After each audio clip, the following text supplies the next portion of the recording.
Welcome to the Daily Horror Habit Podcast. I'm your host, Jay Krieger, bringing you daily reviews of currently streaming horror movies for your twisted pleasure. Be aware that these reviews may include mild spoilers. And as always, I hope you enjoy.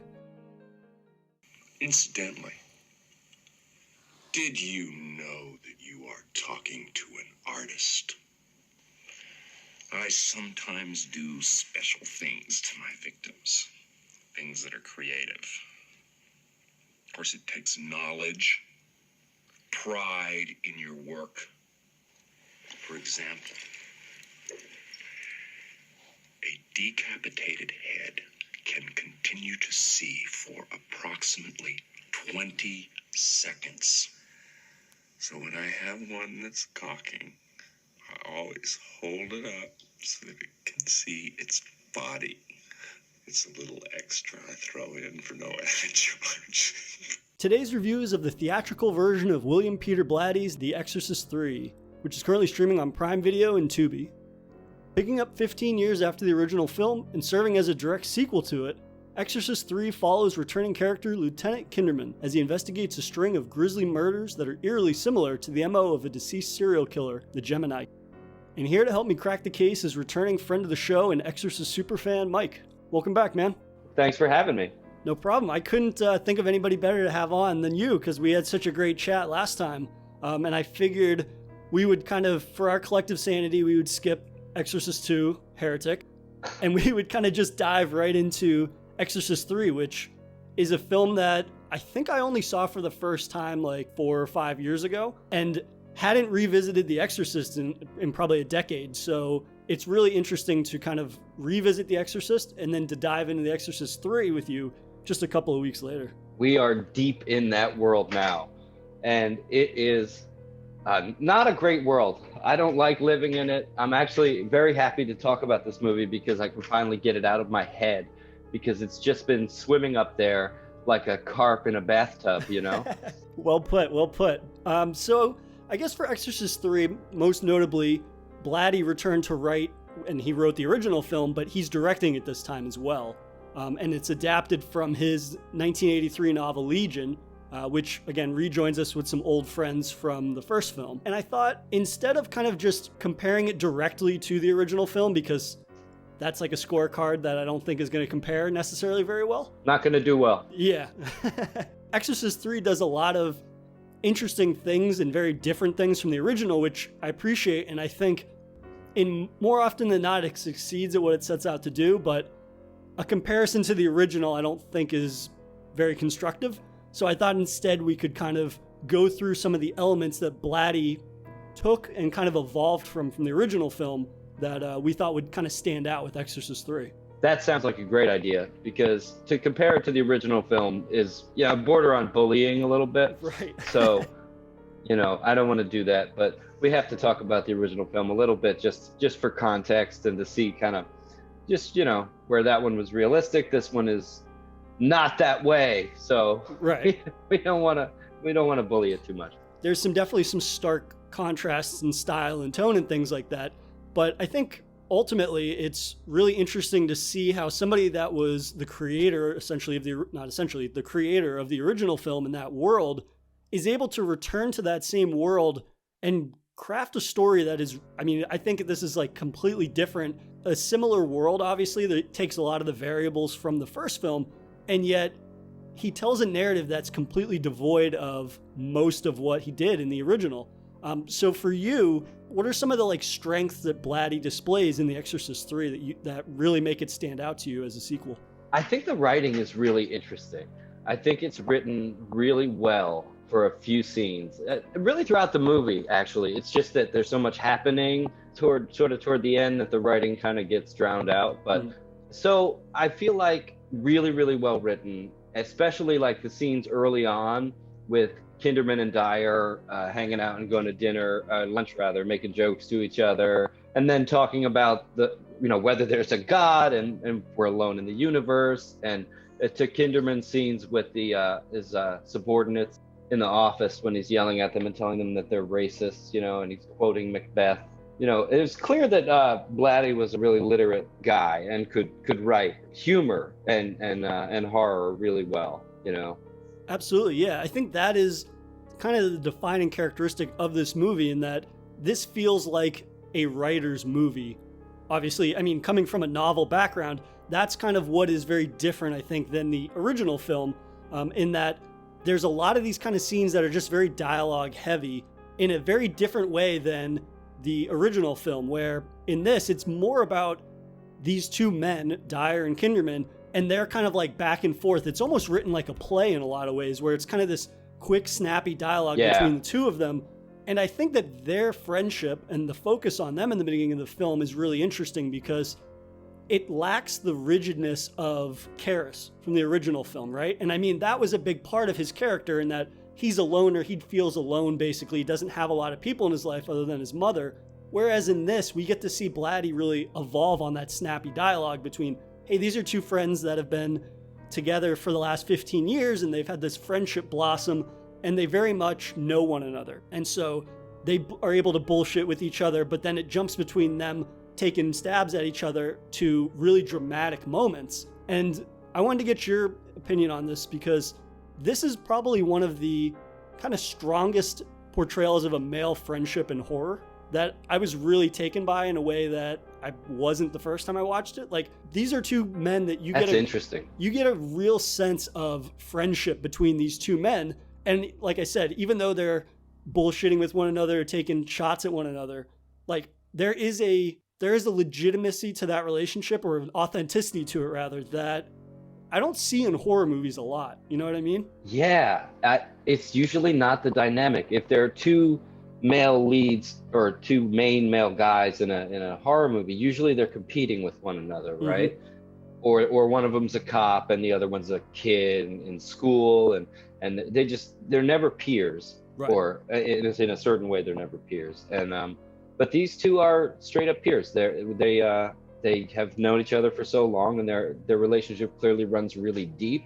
We meet them when they both think that they have to cheer up the other one, because it's the anniversary of Karras's death, and it's just nice that they would want to cheer each other up, you know, and have that whole relationship. And it's a really nice kind of a thing, their whole thing. And then Blatty just rips it from you because he's a heartless bastard to kill Father Dyer like that. But we'll get to that, I guess. Yeah, no, I think that's a really great way to put it, because he's setting us up to have the rug ripped out of not only Kinderman's feet, but our feet as well. Like, you have these two men, like you said, it's not really this power struggle between them, right? One of them is not of an authority that makes them dominant over the other one, right? They're from two completely different fields. One is a priest, one is a cop, and yet they're equals in each other's eyes, and they come to each other and they basically spill their feelings out to one another in a way that I feel is not cliched, and it's not sort of like this macho-ness that we're used to in a lot of movies between two men, where it's like just like, oh, I don't need to talk about my feelings, I'm not a pussy kind of thing, which is very kind of just played out in a lot of ways. Whereas, like you said, you have these two men that both have something on their mind, and early on they can't bring themselves to say that, hey, I need him as much as he needs me. Like you said, it's I cheer him up this time of year, that kind of thing. And then there's that interesting scene. I mean, you referenced it earlier about the carp in the bathtub, right? And basically, these men get together every year on the anniversary of Karras's death. They go to the movies with one another because, oh, the other's depressed, he needs me. And then it's time for them to leave. Kinderman comes up with this speech about how his mother-in-law is staying. She makes a carp every year. So I don't have anything against this animal, but it's in the bathtub. I haven't been able to bathe for 3 days and all of this stuff. And he basically creates this elaborate reason for, hey, I still need to talk about what's going on, because what we learn is that the Gemini killer is back, right? And he's just discovered the first victim of the killer, and it's this horrific, it's this mutilation of a 12-year-old that he discovers, and and the cops have found, which kind of signifies, hey, the Gemini killer who's supposed to be dead is back. And then you referenced it, we get that fantastic scene of them at lunch together. Yeah, and he needs to have him, it hadn't occurred to me before, but the whole carp story is really just a cover for, listen, I'm deeply traumatized right now and we need to go have lunch because I got to talk to you. You know, not only is it a 12-year-old, which is another reference to The Exorcist, the original, I guess, right?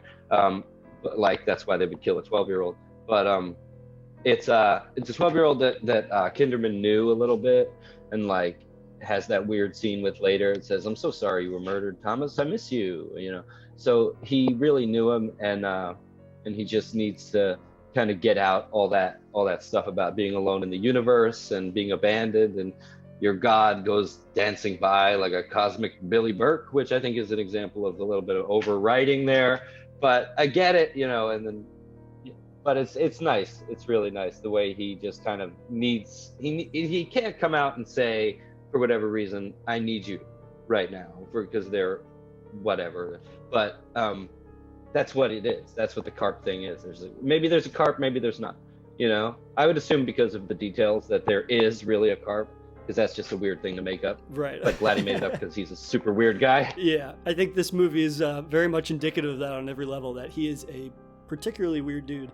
But I mean, what I love about that diner scene too between the two of them is that it's not only does it reinforce this idea that like these are two men that are comfortable in so many words kind of just like talking out their feelings with one another, but it's another example of Blatty, and he does such a good job in this movie, I think, of telling rather than showing necessarily like the bodies of all the victims. For instance, when instead of giving us some type of like gratuitous shot of the first boy, the 12-year-old boy who has his head cut off and he's had these, I think they're nails or spikes that have been drilled into his eyes, and he's been painted to look like a minstrel show and all these horrific details.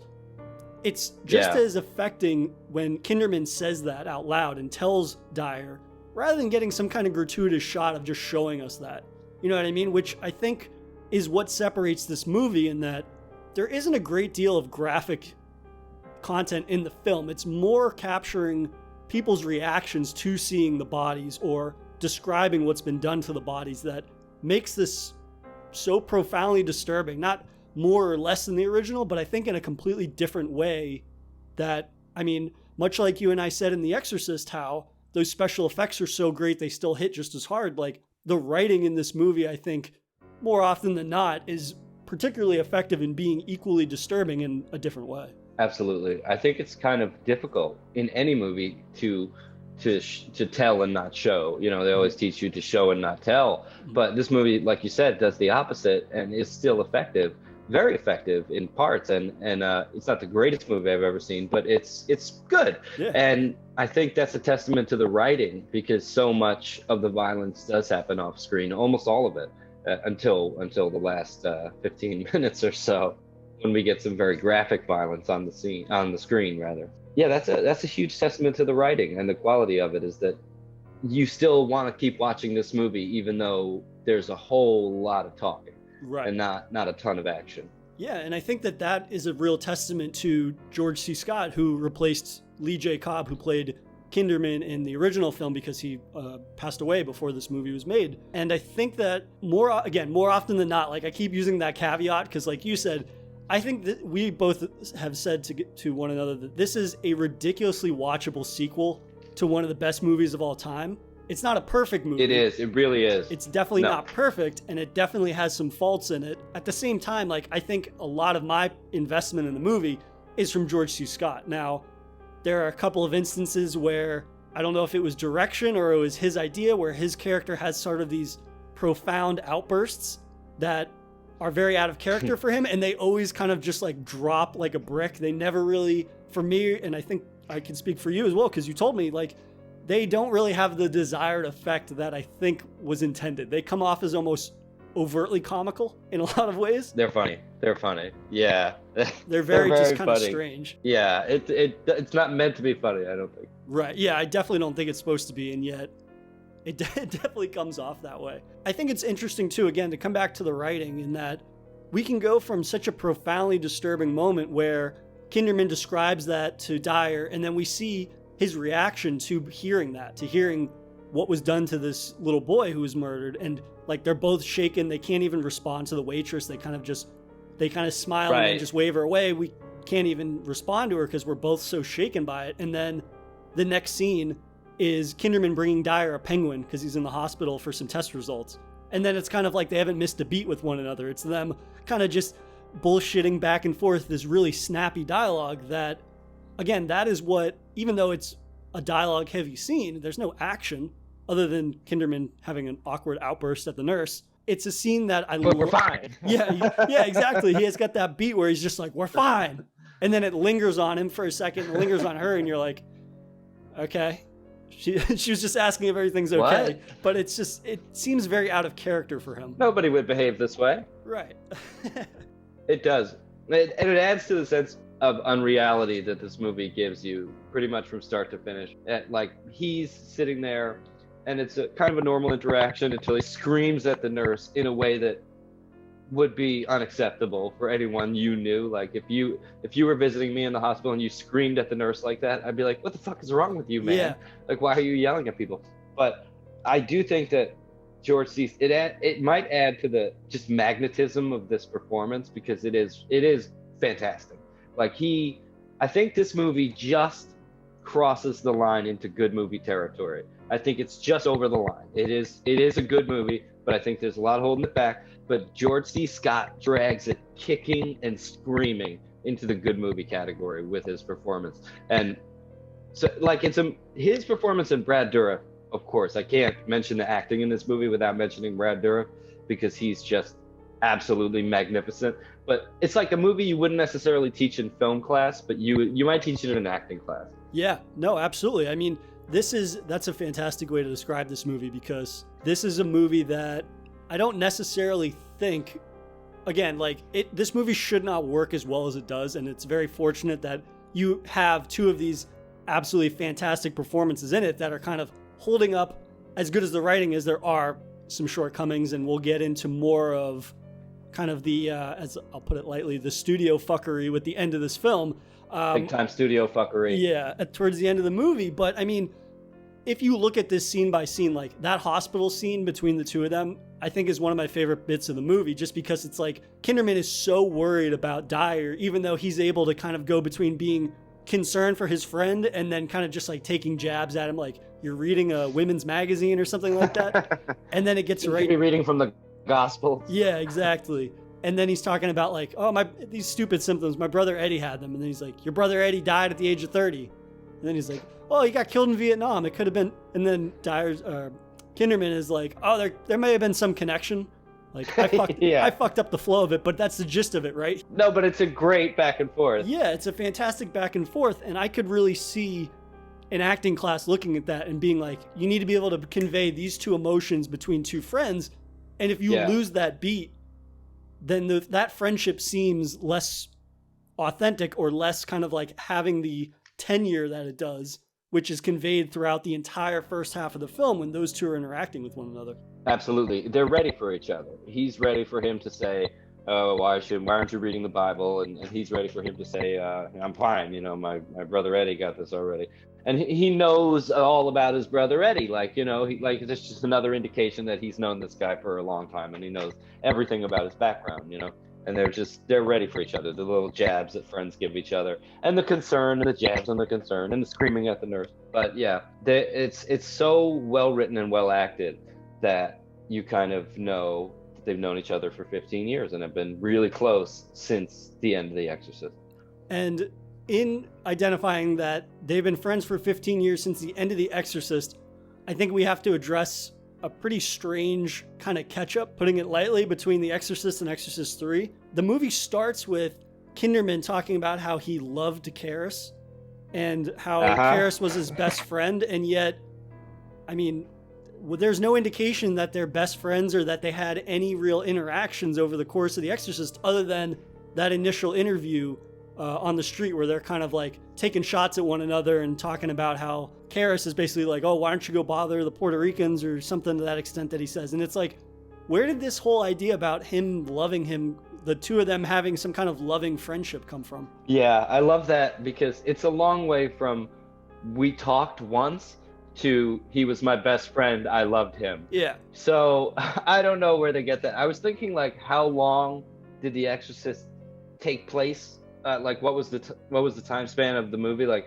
I know it starts kind of on Halloween, because there are trick-or-treaters when, not to get too much into the first movie, but when Ellen Burstyn is walking in that famous scene when they play Tubular Bells, there are trick-or-treaters, so you know it's Halloween. And then later in The Exorcist 3, it shows you that Damien Karras died on October 9th, 1975, which leads me to believe it took at least a year or two for this whole thing to go down, which The Exorcist gives you no indication of. But maybe that's some retroactive writing from Blatty there, just to give Karras and Kinderman a little bit more time to form a friendship that is not in the first movie at all. Right. Just wasn't real, didn't happen.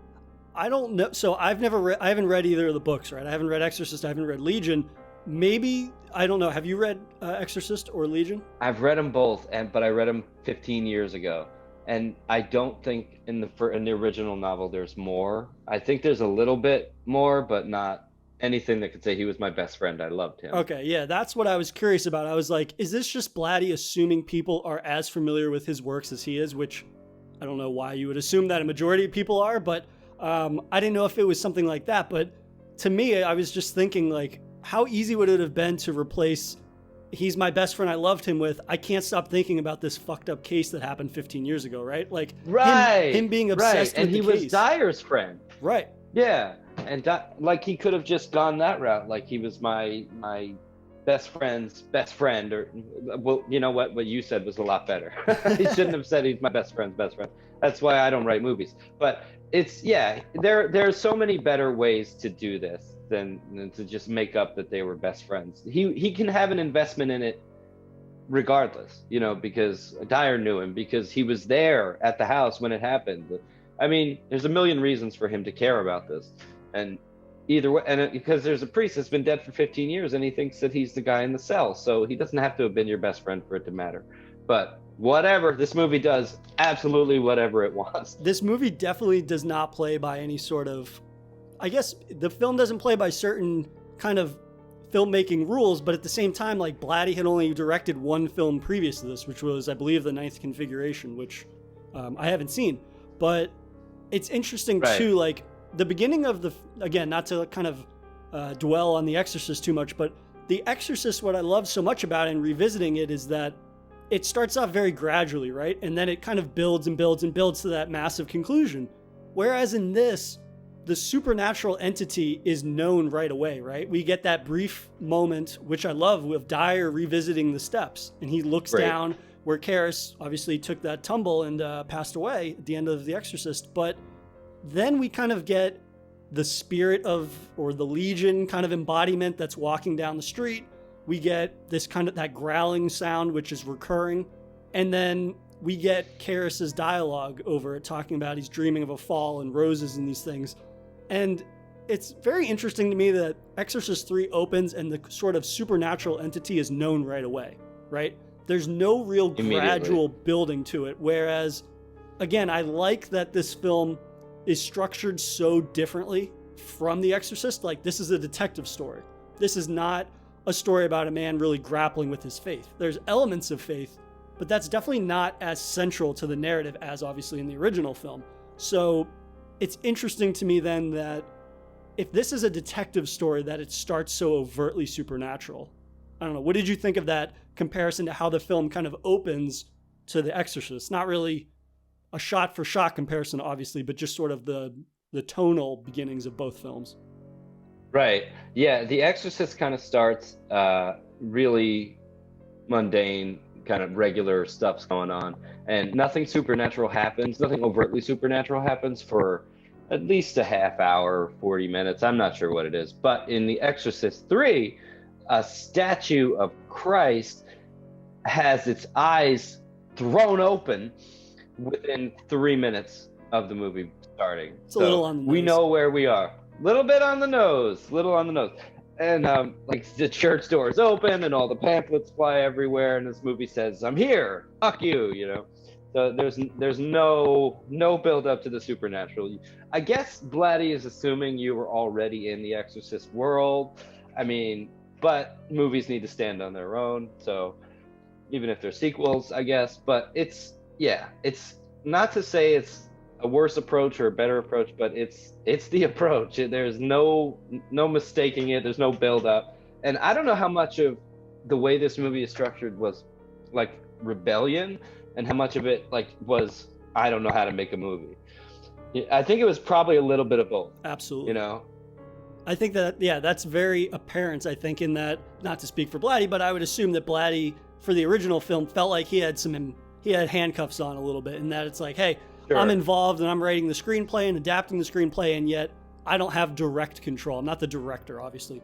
And now him getting to be unshackled, and this is my film, and if this fucking blows and it's worse than Exorcist 2 Heretic, that's on me.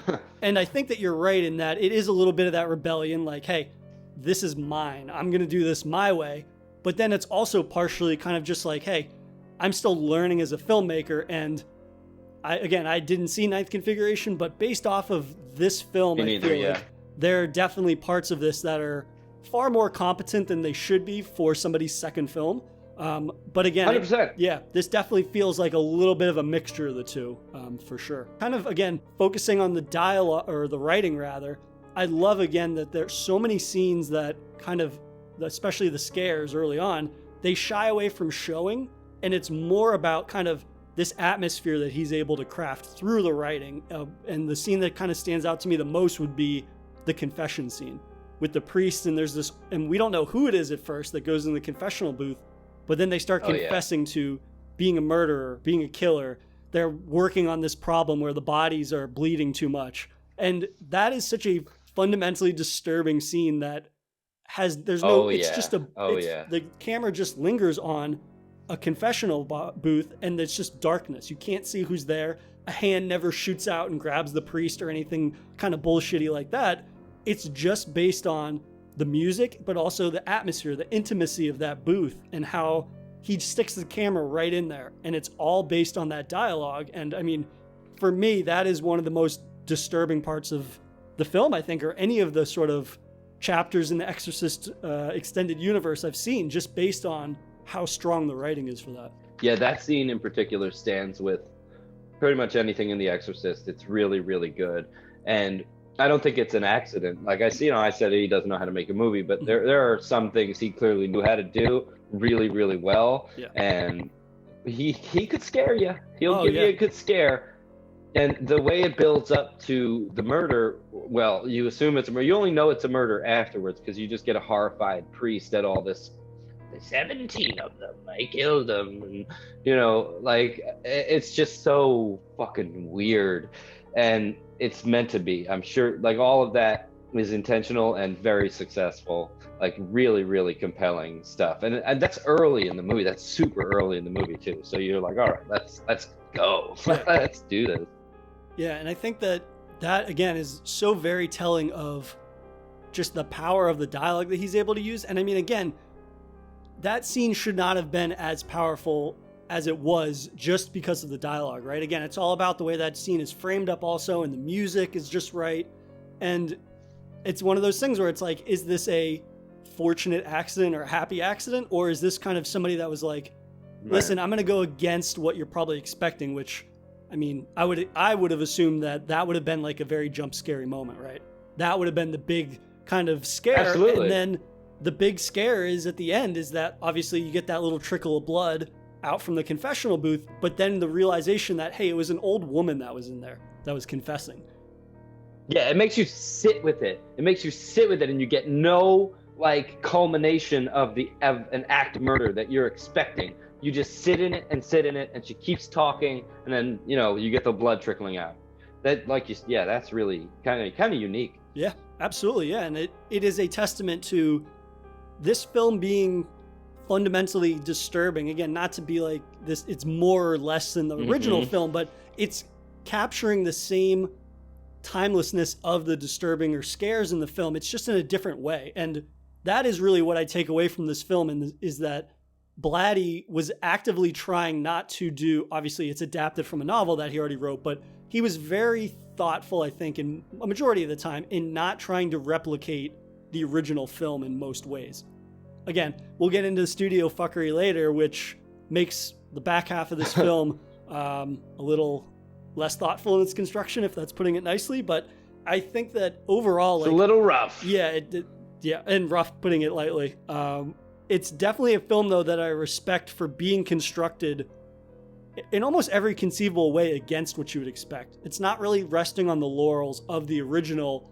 There's whisperings of the framework. Obviously, we have Kinderman and Dyer, and we have a brief mention of Reagan, the McNeil kid from the original film. But again, it's not overtly referencing it, except for that one sort of exposition dump early on where we have to see Karras take that tumble down the stairs. Like, that felt a little ham-fisted to me. Like, did we really need to see that again? Like, we all pretty much know that, but whole thing. Yeah, I guess in kind of fast forwarding to the second act of the film, which I'm interested to talk with you about, just because we get to talk about just how fantastic Brad Dourif is, and then we can kind of get into a little bit of the studio fuckery. But I mean, Kinderman's case basically unfolds or progresses to the point where they're able to track the Gemini to a psychiatric facility because obviously Dyer was killed, and then by having all the blood drained out of his body, which is horrific in and of its own.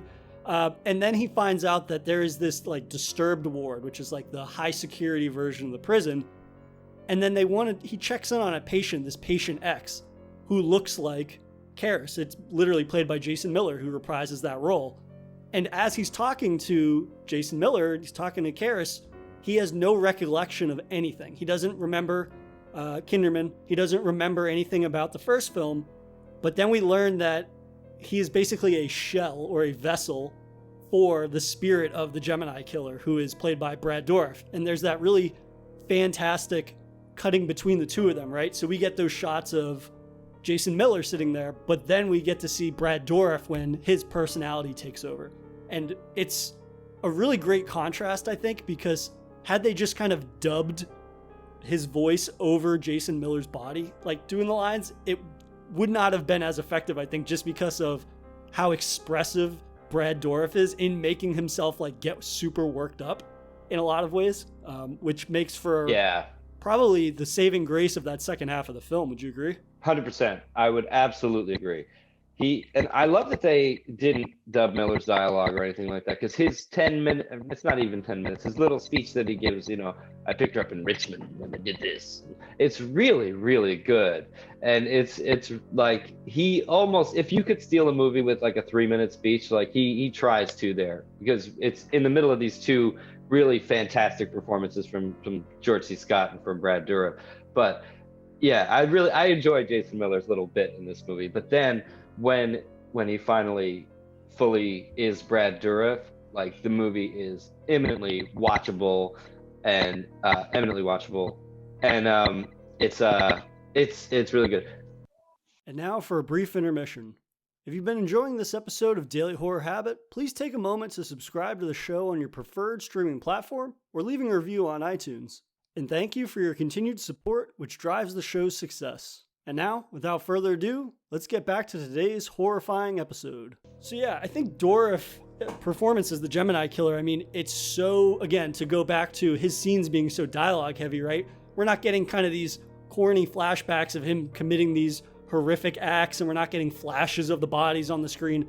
It's just a 5 to 10 minute, I don't know if it's even that long, but I mean, we get lots of little moments between him and Kinderman, and he's giving these long, almost like soliloquies of disturbing after action reports, essentially, of like all the horrific shit that he's done, talking about how he was able to drain all the blood out of Dyer's body. He's like, you gotta feed a 3-foot catheter threaded directly into the inferior vena cava or the superior vena cava. It's a matter of taste, I think, don't you? Like, those little moments, it's so eloquently said, and yet it's so fucking disturbing, and equally as disturbing as if you were to watch it almost, just because of how nonchalant, matter of fact he is. And hey, here's a reminder, I decapitated your friend and drained all the fucking blood out of his body, and this is how I did it. Like, it is such a profoundly disturbing performance. It really is. Just every detail of what he says is fucked up, and he's just so very comfortable with it. Like, it's a matter of taste, don't you think? And did you know that you are talking to an artist? I love plays. Like, it's just so fucked up. Like, if you take this performance and compare it to Heath Ledger's Joker, I'm telling you, Brad Dourif takes it. He takes it every time, my friend. He is unbelievable in this movie. And he himself dismisses it. He hates the movie, but I can't think that he hates his own work in it, because he is just, I don't know. I can just heap superlatives on him all day, as I'm sure you can.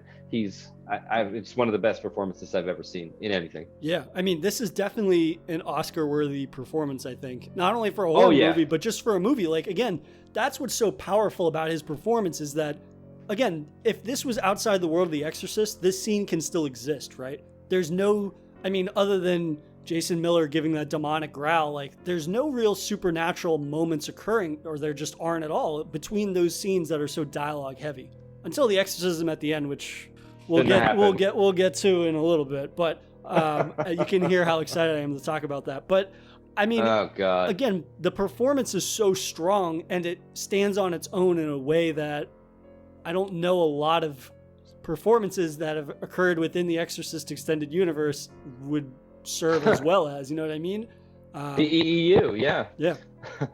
It's just absolutely fantastic from start to finish. And in regards to him saying that he was not a fan of the final product rather, I would be curious to hear a more recent interview with him since Legion came out. Like, The Exorcist 3 Legion, for people that don't know, is essentially a director's cut. They were able to find a lot of lost footage that Blatty had to have cut because producers wanted to make certain changes and all of this.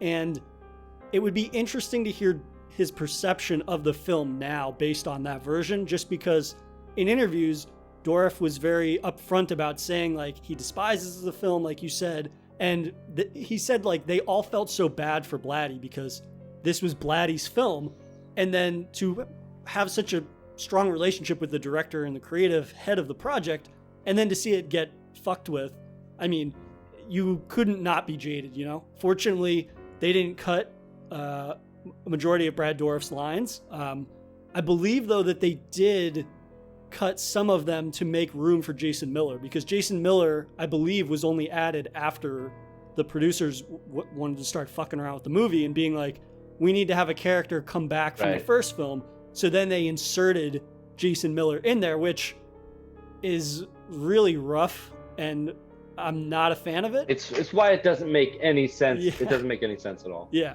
it really does not make any sense. They have to sit there and explain it. Brad Dourif does his best to make it.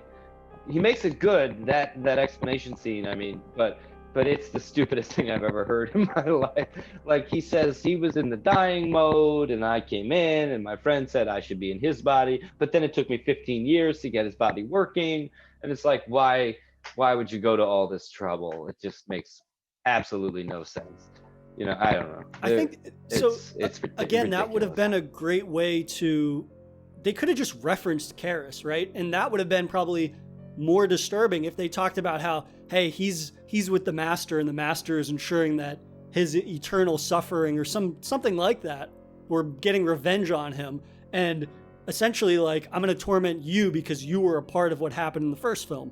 But to, like, have him and then have that bullshit explanation of how they got his body and how I got control and all this shit, like, it is why the last 15, 20 minutes of the movie, I think, is so jarringly different. And I mean, it's bad compared to the rest of the movie just because of how it makes no fucking sense, and it is a complete tonal shift. It was out of nowhere with an exorcism, yeah. Yeah, which it completely goes against all the legwork of the first 3/4 of the film. Like, this film from the jump really does. has been a detective story in that universe, which is a fantastic concept. And then to decide that you're going to ham fist a $4 million exorcism scene that is completely buffoonish in the context of the rest of the film, like, it is such a monumental... It happens out of nowhere. Out of nowhere. The movie doesn't even care about exorcism before that. Kinderman brings it up to the university president, and the university president literally says, who cares? Who cares about exorcism, he says. And then call Paul Morning if you want. He's a random priest who lives in a small room with his hair's all white, and he's gonna come save the day. No, you're not thinking he's gonna save the day at all. He's just wedged into this movie and he sucks. I believe He sucks so bad. the way you put it to me when we were talking about the movie before we were recording is that this movie is a heavy metal album that has a Beach Boys song in the middle of it. Like, it is such a screeching halt on the whole. Like, that was a fantastic way to put it, because it's just like, this character is mentioned, I don't know, 45 minutes in the movie, and then we never hear anything about him again. And then 45 minutes later, he shows up and you're like, where the fuck have you been? And then he's just like, oh, I'm here to save the day. And it's like, no investment in him whatsoever. This real dramatic scene where the door opens and he's standing there and you're like, oh, it's this guy I don't know at all from one scene in the movie. It would have been so good if they could set him up a little bit. Right. I mean, anything. He doesn't even speak when you first see him. He just shows he's in his room and then the weather changes and then I think his cross falls off the wall and there might be blood on it or something. But it's just like, there's no context for why this guy is special or important. I mean, at least with, you'll have to remind me of his name. He's played by Max Sydow from the first film. I forget his name. Oh, Father Merrin. Father Merrin. Yeah, I completely blanked on his name. But even though he doesn't speak much in the intro to his character in the first film, at least him being in Iraq and him being at the cultural dig site and being hands-on, we understand the importance of that and the significance of that, and that he is an authority on this. He's literally getting his pants dirty trying to figure out he's involved in it more so than Mourning ever is, right? He feels real. He feels real. He feels like a vital role to what is happening, whereas Mourning shows up and then disappears and then shows up again in this super dramatic, almost, I would say it's similar to how the film begins, where it's very grandiose in making the spirit's presence known. It's the same thing when Mourning shows up and you're like, okay, that didn't work in the first 5 minutes of the film. It's not going to work in the last 20 minutes of the film either, especially with a character that we're not given any information about or reason to view him as this kind of vestige of power or authority. Yeah, I think his whole resume is, the guy literally says, I think he performed an exorcism once. He's not even That's sure. His whole deal. That's the only, and the story is that it turned his hair white overnight. Who cares? Who gives a shit, and why do they? I don't know. It just makes no sense at all. It's one of those things that, again, I feel fortunate that part of the film is, most of it is at the back end, or it is all at the back end for a majority of it. Obviously, we get that scene where he's introduced, but could you imagine if we had 3 or more scenes with him just standing there not doing anything, sprinkled throughout the entire fucking movie? Like, that would have fucked up this movie to such a degree that the first half of the movie would have been so fundamentally fucked with that I don't think that you and I would say that this is a good sequel. You know what I mean? Like, there would be so much chopping in the beginning of the film that it would completely kill the momentum that builds up to that final exorcism scene, which, I mean, the exorcism itself, I think, is, again, so over the fucking top that it completely takes me out of the movie. I mean, again, in the original film, at least the exorcism scene, it's so powerful because the little girl is the beacon of the supernatural things that are happening, and we are invested in her, and we're seeing her appearance change. Yeah. But there aren't snakes coming out of places. And they've already tried everything. Right, yeah, and they've already tried everything. But there aren't snakes coming out of nowhere. The demons and devils aren't coming out of the ground, and there's not a murder victim body coming out of the pits of hell. Like, it is so over the top and at odds. Yeah, hell itself doesn't open up. Right. Yeah, it is what a studio executive would come up with, and that's exactly what it fucking feels like. That's exactly what it is. Yeah, and that's why it feels like that. You have no violence on the screen for most of the movie. I'm trying to think. I don't think that anything happens that's graphic or violent in the movie. It's just all the aftermath or implied stuff. You have the blood coming out of the confessional booth, but that's about it for what you actually see. But then suddenly, in this exorcism scene, Father Mourning gets glued to the wall and has his skin ripped off, kind of Hellraiser style, and there's a fire, everything's on fire, and the Bible blows up, and people are getting sucked onto walls, and it's like a studio executive wrote that scene and said, put it in the movie or you're not getting the movie made, which is pretty much what happened. Yeah, I fucking died laughing when that Bible exploded because it's just so over the top, ridiculous, and unnecessary. And it lacks a lot of the subtlety that a majority of the film has. Like you said, you don't see a lot of acts of violence, even in that phenomenal long take hallway shot where the possessed nurse has the shears and she's going after the other nurse. That scene is so disturbing and comes out of nowhere, and you don't have to see her get her head cut off, right? What makes that scene, it's obviously a jump scare, but it's so well crafted. But then what is really the cherry on top of that scene is the other detective telling Kinderman she was gutted and then her insides were replaced with rosary beads and then sealed back up. Like, that is the most fucked up cherry on top ever. And it's so much more effective than seeing her get her head chopped off, because it's just like, that's not what this movie is trying to be or implies to be. And I mean, for me, what makes this whole situation so hilarious and how it got fucked with is that the production company is called Morgan Creek, which that doesn't mean anything to me, but the reason that they won basically the bidding for the movie is that the other production company that wanted to buy it, they went to Blatty and they're like, hey, we have this great idea for a sequel. The McNeil kid is back and she gives birth to demonic twins. That's the premise for our sequel, which is buffoonish on the face of itself. And then they decided to mess with the movie like this. And it's just like, oh, so you guys weren't really any better than those guys that you were that you basically exposed to Blatty and being like, you want to fucking go with their sequel over our sequel? Yeah, he was getting fucked either way, I guess. But he got to make most of his movie, and then it's just like, there's one thing I remember about the book is that there's no exorcism in it.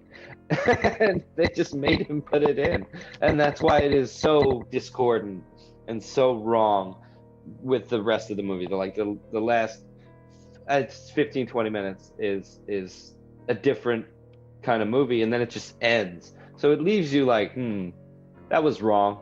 That was all wrong. Will you remind me, how does the novel end? Like, what is the definitive ending for the novel that's different than the film? If I remember correctly, he just shoots him. He has like a big thing, and he decides, he tells him, fight Damien, fight, and he prays, and he gains his faith back and stuff. But or he gains a faith that he never had, which is much more of a story in the novel, is Kinderman's faith, where the first one was about Karras's faith. And the movie tries to do that a little bit, but it's kind of just, they kind of paw at it a little bit, and they don't really fully dig it up. But they but yeah, I think they just have the shooting, and if I'm remembering right, and then Karras's spirit is freed, or the Gemini is gone from this body, and there's no big giant weird exorcism, hell itself opens up scene in the book. Now, fine, you can make your movie, but you're gonna make you open up hell at the end of it. Work with that. We are going to hell whether you like it or not. And I mean, to me, I didn't read the novel, like I said, but that is an ending that makes sense. There is no reason why we should have an exorcism in this. This is a very, again, somebody was taking a jab at me actually saying, like, you guys said grounded a lot. One of my buddies was like, oh, I listened, you guys said grounded a lot. And I was like, yeah, we did. But this is really a grounded detective story, essentially, in a very supernatural world. And so for there to be an exorcism at the end, it just doesn't make fucking sense. Whereas it makes more sense in the context of who Kinderman is. And it's like, hey, this is a fucked up world filled with death, and God apparently doesn't care about us. The only solution to this is a gun. Is that I'm going to have to literally kill the victim. And I love that contrast, though, if anything, to the original film, in that, hey, the savior has to die so the victim can live. In this, it's very much the savior has to live and the victim has to die. It is a stark contrast that I think is really, it's very fitting for this film, whereas that is perfect, and yet they decided to go with a $4 million exorcism scene, which blows my mind that scene costs that much, considering how short it is and how shitty it is. What's the budget of the movie? Like $8 million? That had to be half the budget just for that 15-minute scene, or close to it. That's ridiculous. I mean, that's... Yeah, the budget was $11 million. And they spent $4 million. And spent 4 on that bullshit. And what's even more insane is that they decided all of these changes had to be made after the movie came in under budget and on time. They were like, oh, we can't sell this because there's no connection to the original. They said that they thought it would be misleading to audiences, which that makes sense, right? We know that audiences don't like big surprises. Sure. But at the same time, the idea that they were allowed to make all of these changes to a degree that it gave us something that doesn't make sense to the entire film. It's like, hey, you have to do these things. And then it was almost as if they didn't watch it for continuity or anything afterwards. Like, it was just very, it's a very jarring shift. And it makes for an ending that I think fumbled is a nice way of putting it. But again, this is a ridiculously watchable sequel for the third movie in a series. Like, I don't know how many series you can say that third film is a strong sequel or a good sequel in a way that it doesn't just kind of rest on the laurels of the original film. Because, I mean, that was why I personally hadn't watched the film until I think like 4 or 5 years ago. Because it's like, how could a film that's called nothing can follow up the original Exorcist, and it's just called Exorcist 3. No, so like, stands by itself. What are there, 3 demons this time instead of 1? Like, so that's like my night. Exorcist 3D. Yeah, exactly. Exorcist 3D, or Exorcism in Space or something like that. But I mean, it's one of those things where this film did not get marketed well because people like me then later on are just like, there's no way this could be good. And yet it is surprisingly and shockingly enjoyable. Yeah, it's Jeffrey Dahmer's favorite movie. Yeah. I had that written down. It's someone's favorite movie. Yeah. Right. I feel like, apart from Mr. Dahmer, if you say this is your favorite movie, you belong in prison. Yeah, yeah. You should. The movie is not. It shouldn't be anybody's favorite movie. It is, but like you said, it is very watchable and it is good. It's just and that 15 minutes. It's not as nightmarish. I mean, as we're making it sound, until hell opens up and there's the crucified boy. That stuff is very difficult, but like in a bad way. It's not like disturbing. It's just stupid. Yeah, it feels very gratuitous. Yeah, for the sake of it. It is. Yeah, it really is. And like it's funny you say that it looks like they didn't watch it for continuity, because it really is. It just goes with nothing. And so it was funny that Blatty was the one screaming about, hey, I've made a movie here and you're not letting me put it out. And they were like, no, it's got to have an exorcism. Michael Myers has to be in Halloween, you know. And I do get that. I do understand that, but still, Blatty didn't even want to call it Exorcist 3. He wanted to call it Legion and have it be like an Exorcist story, you know, like a Star Wars story. Right. But like he wanted it to be in that universe, but not a direct continuation of The Exorcist, and you can't call it The Exorcist, like you said, because there's no exorcism. They were like, well, put one in. So that's what you get. I don't know. Maybe he was trying to blow as much of their money as possible with that scene. Right. Get some payback. I don't know. Maybe that's why it cost $4 million. But I mean, again, we're not fans of that, and we're saying it's bad in comparison, obviously, to the rest of the film. But again, like, it's still very easy for me to recommend this movie to not only people that are fans of The Exorcist, but like people that are fans of psychological horror films. Like, it's very easy for me to recommend this and say that this is very much worth your time and watching. It's just that you can't not talk about some of the glaring contrasts to the original film, but also just to the film itself. Like, it's so noticeable. I didn't notice the first time I watched it because I hadn't seen The Exorcist in 10 years or something like that since I was watching this for the first time. But now, like, in talking with you about Exorcist 1, watching that 2 or 3 times before we had actually recorded, and then getting to watch this movie twice before, it's so glaring.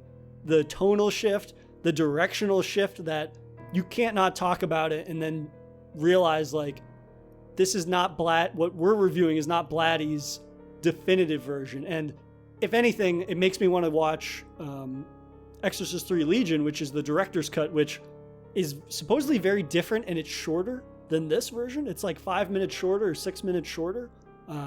So I would rare shorter director's cut. Yeah, exactly. Which I think, again, it speaks to this idea that they're adding more than is needed.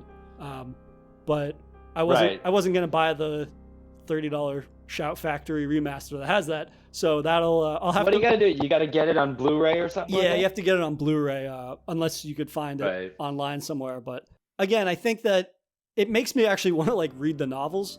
Like I'm not a big reader, but Yeah. I think it makes me want to dive more into this world, and especially it makes me want to read Legion because apparently Legion, from my understanding, it omits a lot of the elements of the film that you and I are not fans of. So it would make me want to kind of read that and get more of what I enjoy so much out of this film. Because I mean, again, it is a writer's movie. Like it is very clear that a novelist wrote this movie, and if I get more Yeah. of the kind of obviously that sounds stupid to say, if I get more of the kind of descriptions and the dialogue, snappy dialogue back and forth between these characters, like that's what I really want. So like, if anything, this movie has made me want to visit the novel. Yeah, and if I remember right, the book is just full of that good stuff. You know, it's really an entertaining book.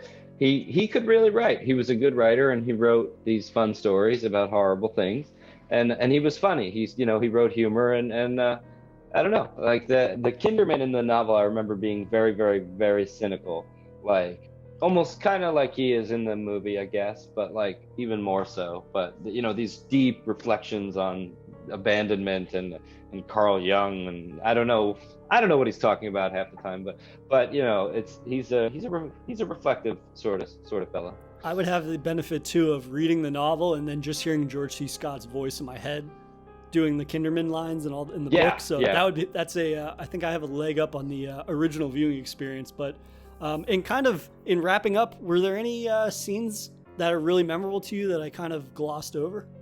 I wanted to mention the dream sequence with Kinderman walking through what appears to be a huge train station.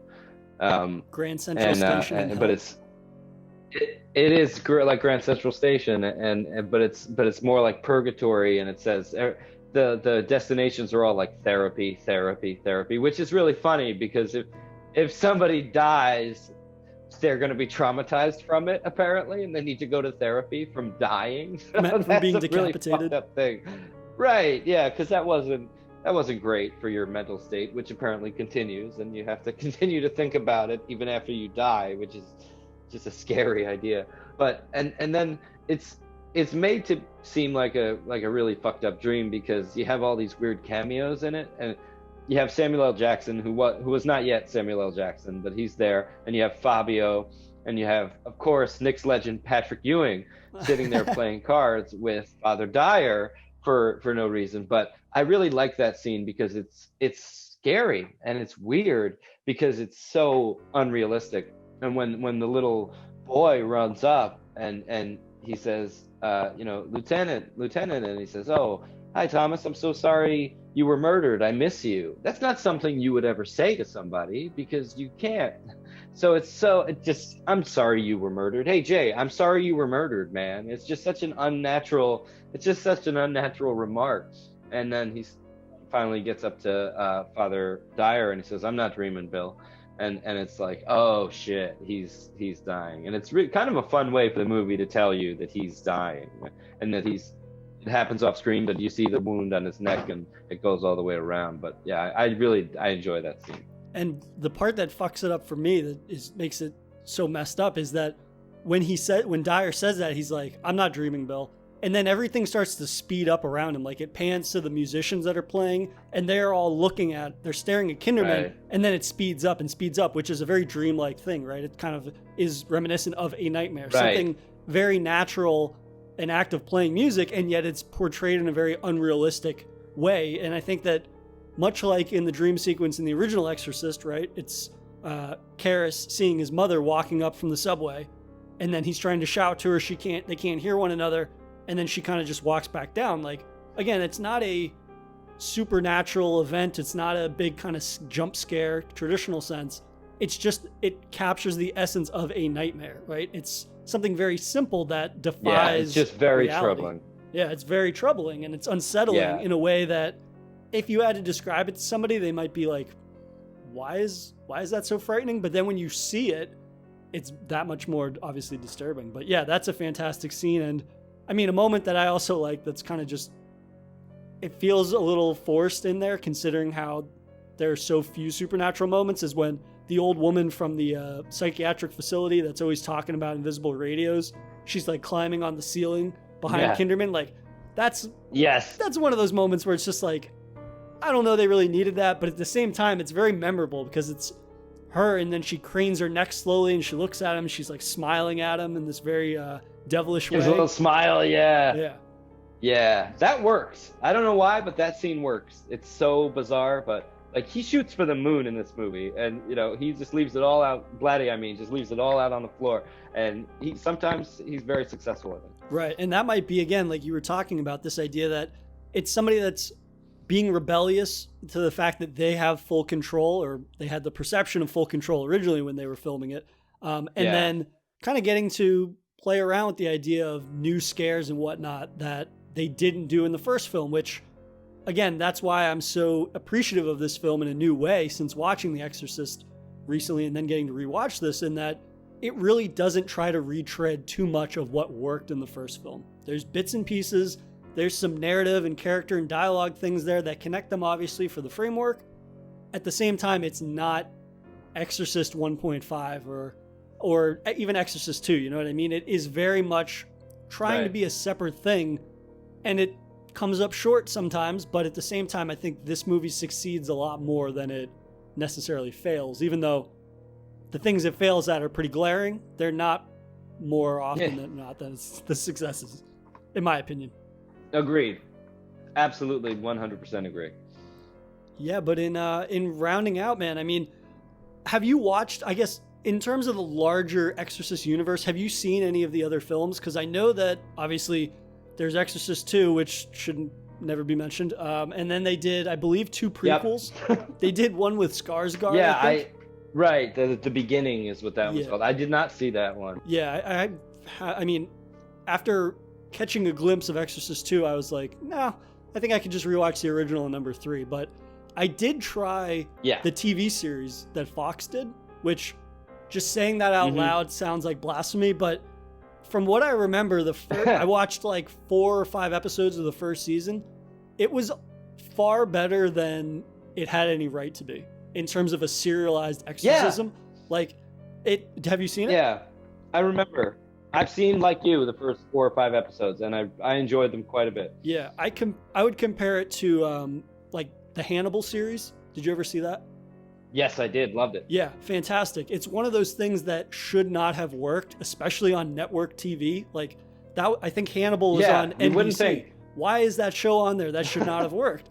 And yet it was phenomenal. I always forget that was a network show. That's ridiculous that it was. It was so good. Every time I think of that show, Hannibal, I'm just like, has to be HBO. And then obviously it's not. And it's just like, how did they get away with all that? And from what I remember, in terms of Fox and like the types of shows that are on Fox at 9 or 10 o'clock at night, like The Exorcist season 1 of what I saw was far darker and far actually like frightening than a majority of shows. So it's one of those things that I'm going to try to make time for at some point to revisit, because I remember it being far better than it should have been.